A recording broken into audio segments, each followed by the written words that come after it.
Howdy, I'm John Richmond, and I'm the inventor of the Sluice Goose GOLDROP pay dirt separating processor. In our travels through the gold shows in Tucson and Pomona and now in Vancouver, people have asked us, what about black sand? Can you get the gold out of the black sand? Well, sure as enough and easy we can get it out of just regular pay dirt, but I haven't tried the black sand.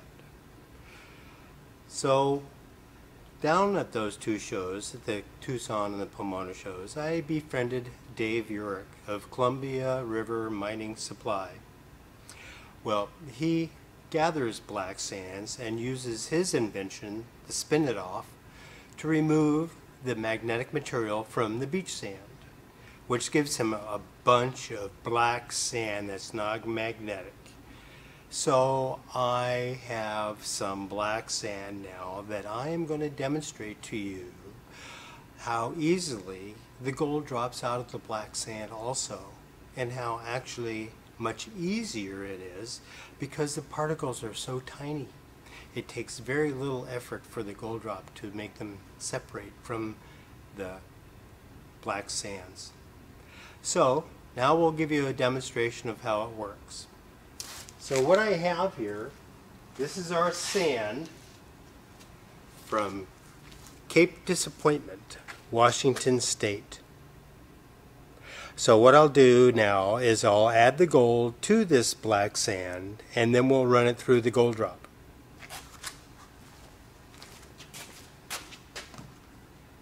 So here's the gold. Here, let me get rid of some of this water here.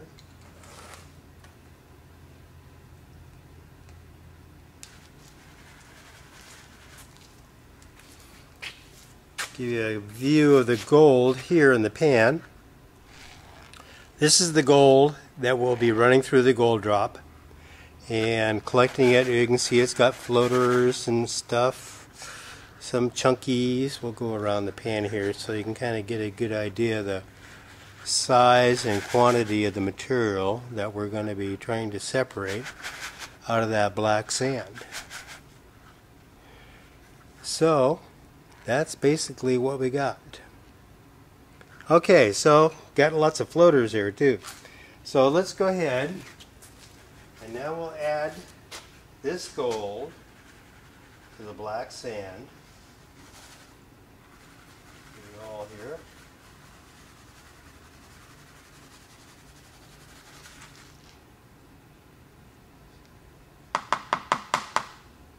Okay, it's all in there. Now we're going to add this, now I have a couple of quarts of sand to it.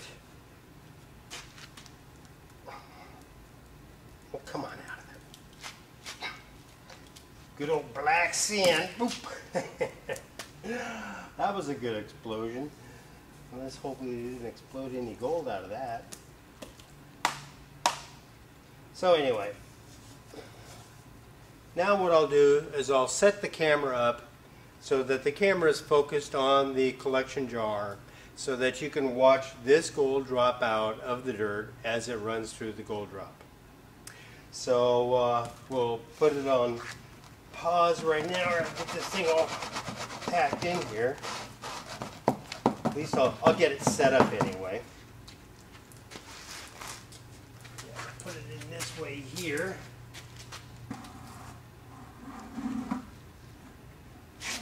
And I'll wash the sand out through the gold drop, and now you're focusing down on the jar here. You can see in the gold drop jar the water is clear.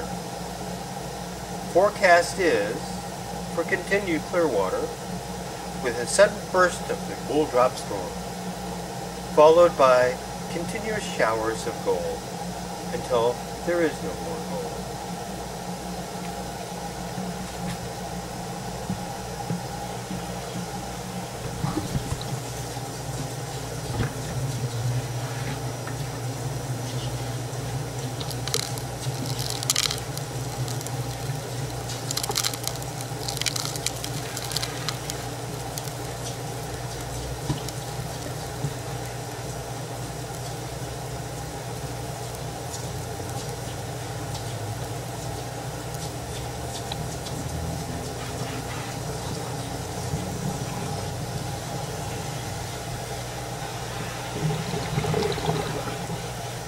About halfway through the pan now.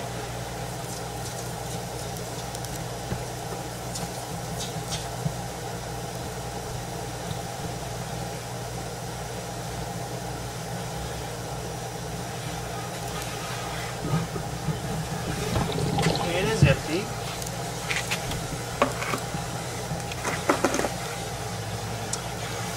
I'm cleaning the funnel.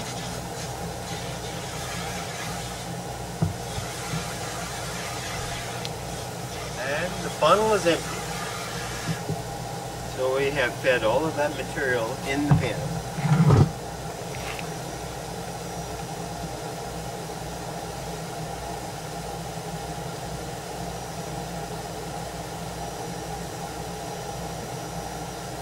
Okay, well, as you can see, the gold is now just in the shower stage. The storm is over.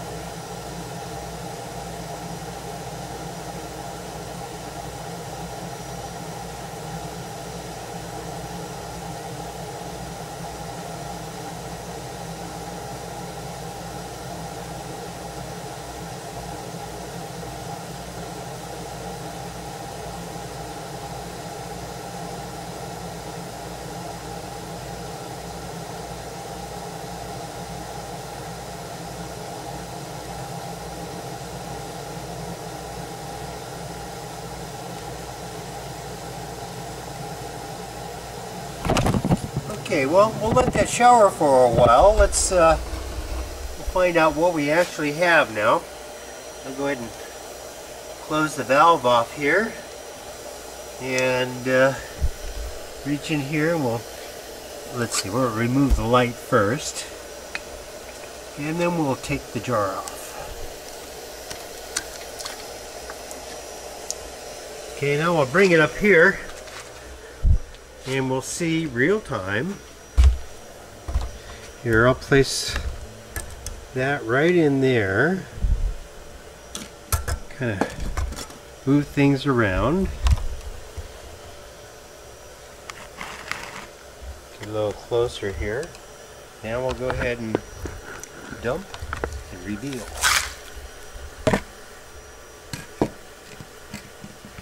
Well, there you have it. It's pretty much most of our gold in the pan right now after just about a minute or so.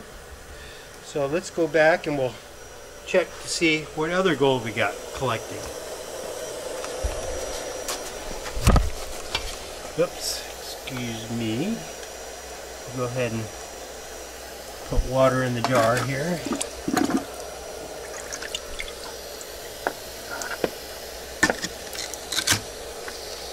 Set. Turn the valve back on.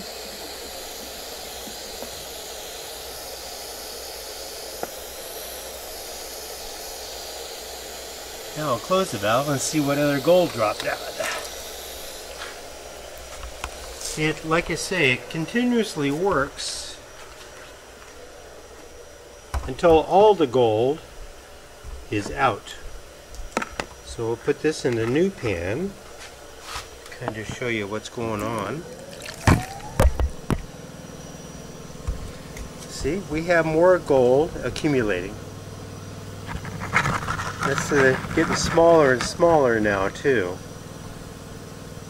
So now we'll put the jar back on and see what else is dropping out. I'll go ahead and put this in with our other gold.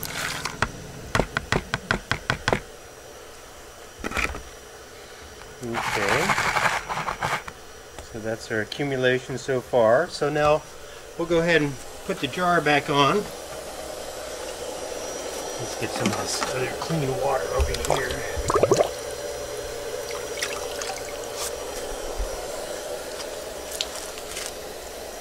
And we'll get this thing lined up just right. Put the jar back on. See, it's a magnetic closure, so it grabs on pretty quickly, no doubt about it. Get rid of the air. There we go. Now we'll see what other gold pieces dropped out. Go ahead and take off the jar. Bring it back over here. And then we'll drop this in the pan. See? More gold. And that's all there is just gold. There is no black sand to contend with. So we'll add this to our collection.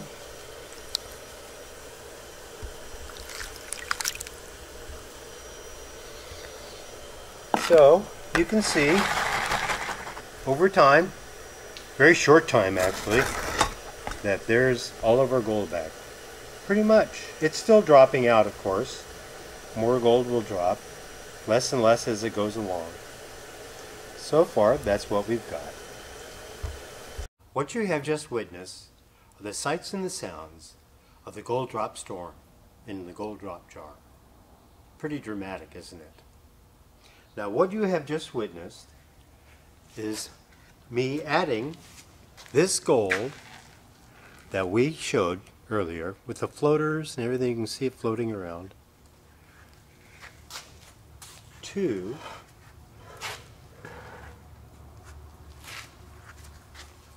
this black sand from Cape Disappointment, Washington State. Pretty mucky stuff. This pan is now vertical, and you can see that black sand is just standing there. And we'll go a little over vertical here. Now we are a little over vertical, and you can just see it just kind of dripping out of there a little bit. Pretty mucky stuff. So that's our demonstration for the gold drop and the gold drop storm. One additional piece of information: since the gold is so small